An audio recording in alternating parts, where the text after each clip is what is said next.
Let's get ourselves in towards our very first draft of the M1 World Championship. Yes, let's get our hands a little bit dirty here, and let's see how these teams kind of want to play it out, because you can tell a lot from teams, especially the group stages when they played best of 3 series, through their picks and bans. It kind of gives you an idea of where they want to direct their composition and how they kind of want to play the game. That's right, and of course, starting off, there are so many possibilities that they could actually go for. They could actually ban off popular fighters like Xborg, or even take out pesky marksman coming in from the back as well, which will be the Kimmy. But then again, Kufra has always been that really solid frontline or support that they could possibly bring into the table. The Tyrant's Rage and the bouncing ball, of course, causing heavy disruption. They don't want to deal with that at all from EVOS SG. Yeah, what's great about the Kufra here is that it kind of opens up options, especially when it comes to counter picks. Like Kufra, yes, is absolute monster, great at setups, great engage, but it also kind of allows you to play things like, oh, I have Gushing on the table now. It kind of opens up the mage pool a little bit more. That's pretty much true, but then again, we also see that Gushing has fallen off the radar for a little bit, but then again, we also know that the MPL Indonesia side really favors the Gushing, so maybe this will be that heavy contest between the two of them. Same goes to Chao, same goes to Kaya, as well as Ground, but maybe they might just want to let loose some of all these picks. So Kimmy is still up there, and let's see whether or not EVOS SG will be taken off the table, and instead they will ban off that high loss. Looks like a high priority on a lot of these tanks here. I mean, high loss recently, after the patches, has been getting so good with the Revitalize as well. He's just becoming this unstoppable monster. And I think RRQ, great response, getting rid of the Grok as well. First pick going over to EVOS here. What are they going to go for? Well, there's definitely a lot of choices for EVOS, and we've also seen them play a whole lot of all that Chao. So I do believe they might actually consider that, or they could even go for a Kimi right here if they want to. True. I'm thinking more on the lines of Esmeralda, because again, there's not a lot of things that could stop it. Franco is still on the table. But it's really iffy here. It's really iffy when you have Kaja on the table. It's like, oh, the utility is just so good. Even if you pick Esmeralda, one Divine Judgment is enough to lock her down. That's right. The Divine Judgment would be good enough for them to actually get that sort of a head start that they're looking for. And now it's RRQ's turn to make a move. Well, RRQ, of course, have a lot of all these options on the table, such as Marksman. I do think that Granger has been pretty much great in this recent patches, where they could definitely consider. But in this early phase of the game, should you give that sort of priority to even Marksman? I would always go for perhaps the solo laner. And now we're looking at Marsha as well as Akai being brought in for their first game. Pretty interesting, because like they could have flexed out the Cho. They're willing to give it. They're willing to say, hey, Cho's on the table. We can pass it to you guys, but it's not going to be that great for you because it's Masha against Cho. It's not as good as you want it to be. Masha does have a lot of options to deal with the Cho in comparison to some of the other fighters.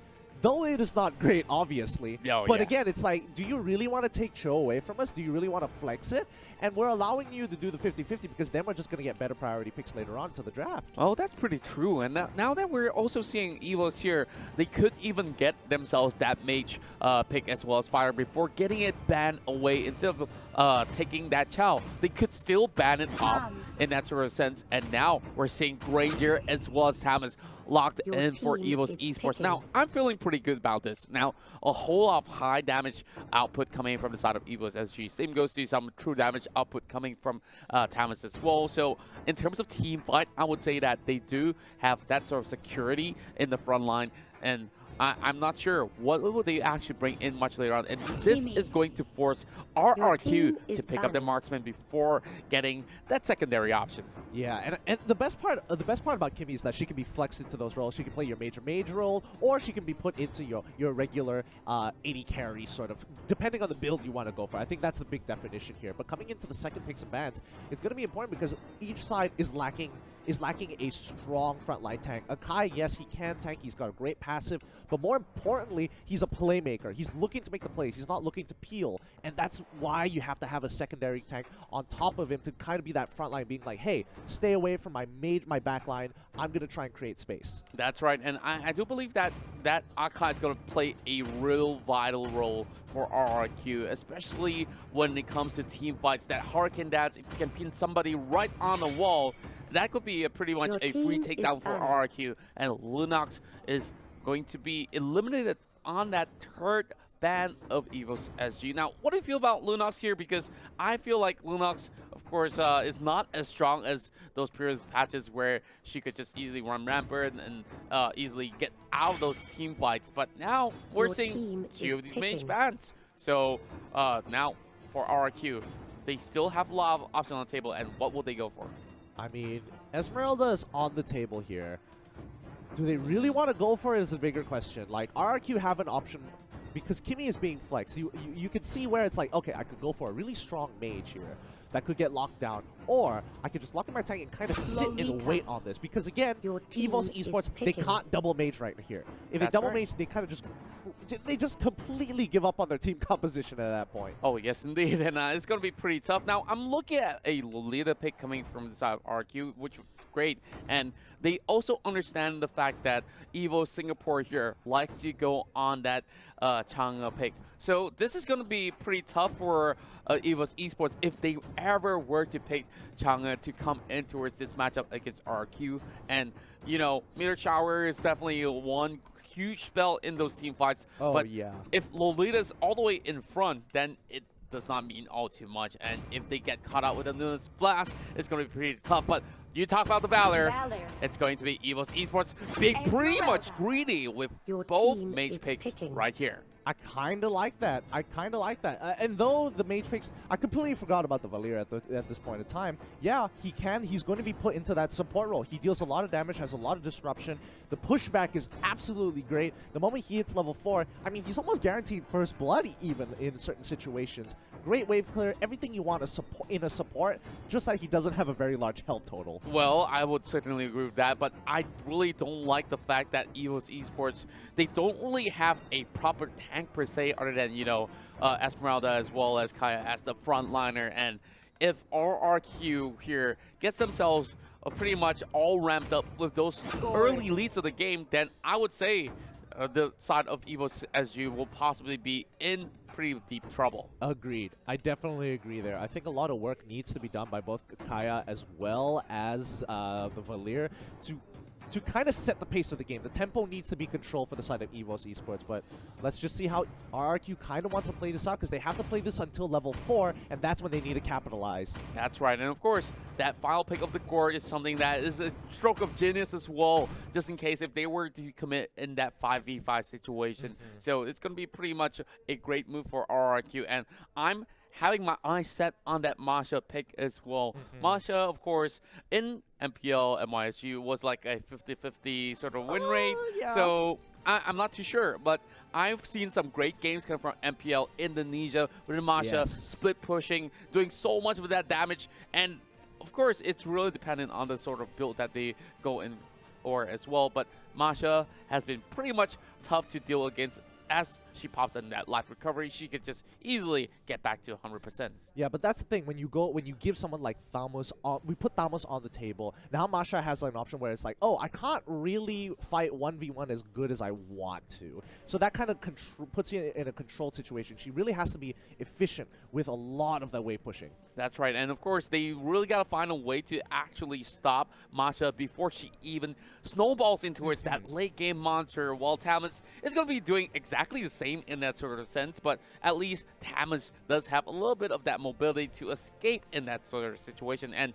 we're also thinking about all these sort of the spells that all these professional players will be pulling off. You talk about Revitalize, of course, there's a lot going on with those teleportations in towards this match, but now, of course, you guys are excited, so are we, as we'll head into our very first matchup, EVOS Singapore versus RRQ. Smash them. Now, looking at the lane assignments, it's looking pretty standard for now. Masha is going to be the top side, and Thamos should meet them very basic fan. They're trying to make sure, okay, no early invades, no shenanigans like this.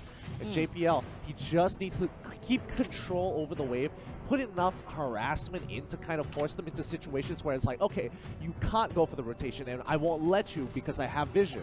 That's right, and now we're looking at Tuturu already clearing out the wave on the bottom side, and both sides are playing it relatively safely. They're not really going in for those aggressive invades that we've already seen them pretty well known for. But speaking of that, EVOS Esports, they're starting things off pretty much on a high tempo over on the top side. Sin will be facing off against Soul. Oh, look at that burst damage. It immediately forces some moves, and RRQ Sin is forced to pull off that flicker.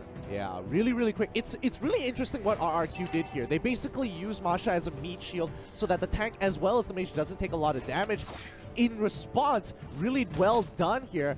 Oh, the rest of the team's actually going on too. Vin is actually in quite a bit of trouble. He's taking quite a lot, but they have to kind of peel back. He's so little, too late. JPL has to pull back quickly. Dashes right on out of there. I Am Jungle finally responds in time. He is level 4. Oh dear, Bambi, not going to catch anybody with a Star Moonfall. They're going to back away. Oh, they really have to back off. Look at them. They're only level 2, and I Am Jungle is going to fight back in a little bit more. So possibly going to escape, and he's going to be forced with that flicker as that bubble almost hits him right behind him. And now JPL. I really like the name change, so of course it confuses a little bit right there. But now look at the goal standings here. It's only about 200 gold in favor of RRQ. Huh. Looks like there's only one arrival in this game. Okay, pretty interesting, pretty interesting. But yeah, I think Soul has done a really good job there controlling that top side, making sure Masha doesn't get too ahead and forcing out battle spells because she isn't managing that health total. That's right. Of course, we're seeing a lot of arrivals being played out in the previous matches in the MPL, but now starting off with only one here is still going to be pretty much vital, but we're seeing some challenges inside of the turtle pit here, as this will be first blood in the hands of RRQ, as the guard will be able to take one down. But Liam already on the forefront here, forces the flicker away from Ace, and now JPL has his Divine Judgment, but what can he do when he's all alone? Yeah, there's just no follow-up right now. He can't really go in. A great catch coming in from RRQ, especially nailing a priority target like Oh Dear Bambi on that Esmeralda. Nicely done. Like, Oh Dear Bambi definitely disrespected a little walking up there. Oh, yes, indeed. And now we're seeing JPL, of course, just checking on all these brush, making sure that every single one of these corners are going to be checked instead of getting themselves into trouble. But look at JPL, he wasn't forced the Divine Judgment. That's an easy kill for EVOS SG. Great setup. I mean,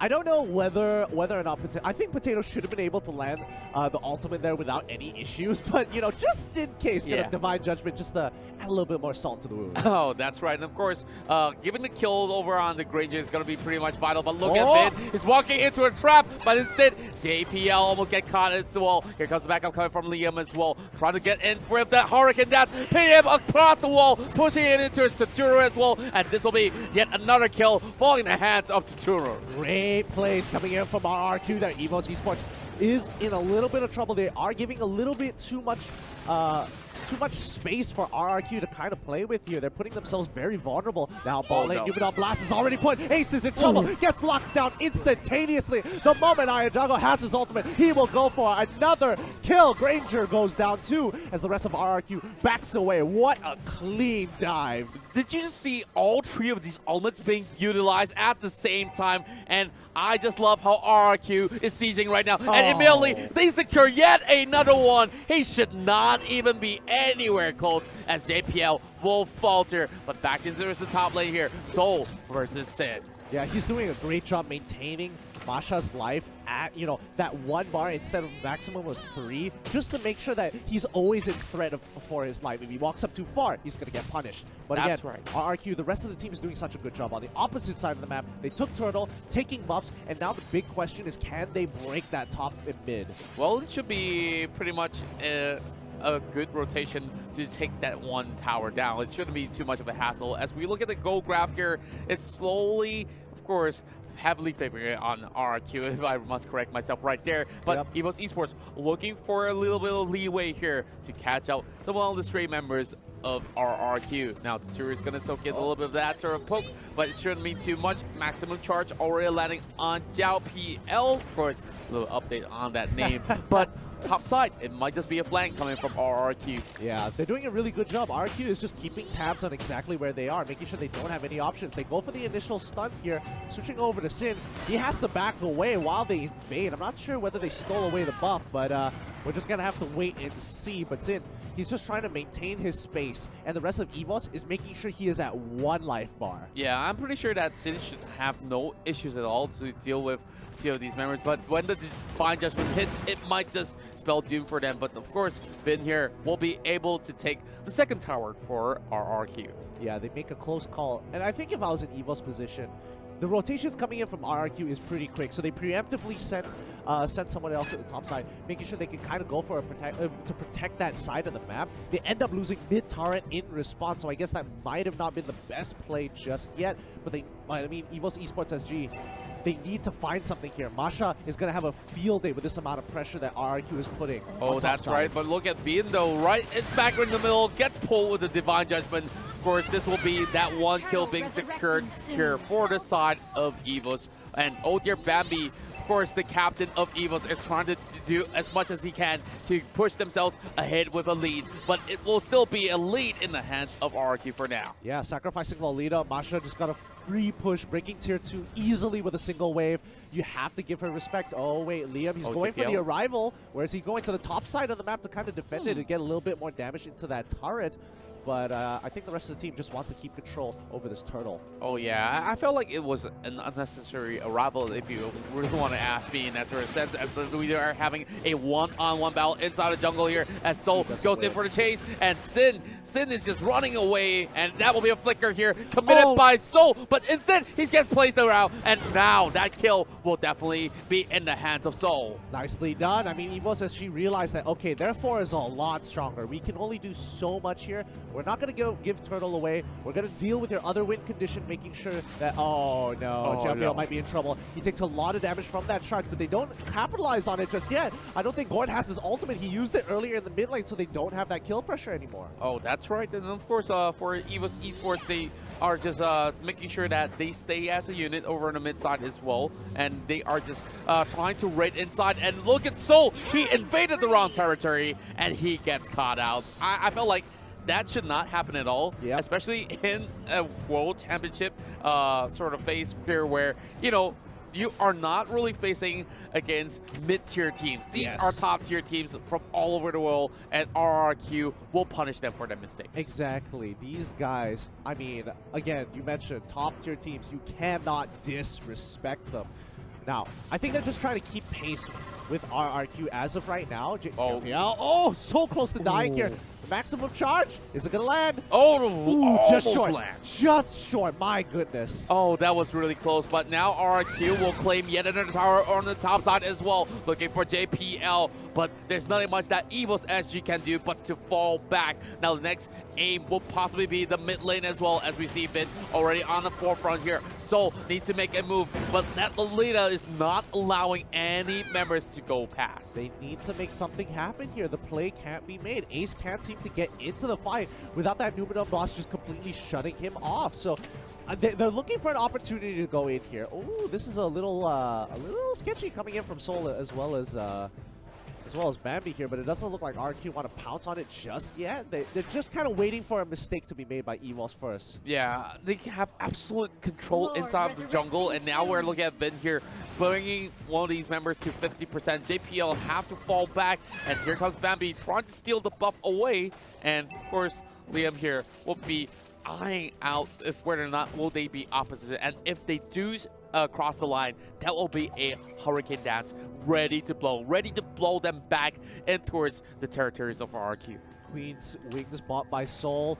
Sin just got his corrosive sight, so there is no running from him, but he will be able to solo every objective, but a mid-fight actually breaks out. EVOS Esports are trying to turn this around, but they can't. They're just locked into place. Soul goes down as well. They knew they needed to defend Lord, but oh dear Bambi, he's kind of chilling out right here. Sin's in trouble. The rest of the team calls it, collapses straight on top of him. Let's have a replay one more time. And look at them go. RRQ had the perfect setup, and of course, just in the blink of an eye, we're seeing even the Lord falling in the hands of RRQ. What a clean performance that we're seeing from RRQ so far. And slowly, it might just touch that 10K goal lead mark. Yeah, it's not looking good for EVOS SG here. They don't exactly have a lot of playmakers in their sides besides JLPL. And right now, he's being shut down very hard. Like, he's getting hit by a lot of abilities that should not be landing. This is what I was talking about when we started the draft, and I talked about the side of EVOS SG not really having a reliable tank if they do fall in the early phase of the game. And now they're dealing with the same trouble, and the Lord is already knocking on their doors, trying to crush the mid lane tower, and RRQ is just waiting for another viable mistake. But look at Jalpiel though, he's in position, he's still waiting, and oh, that Gord! Oh my goodness, he gets cut out! Ooh, they pull backwards. Good disengage. He still has the flicker, but now they're still going to get an inhibitor turret on the top side of the map. They're playing it slow, but RRQ know that they are in control. They can take one more inhibitor down, and yes, they do. They're breaking everything. They're slowly collapsing down onto EVOS SG's economy. That's right, and of course, we have Akai also buying that immortality, which means it's going to be even harder for the members of EVOS. But look at that go.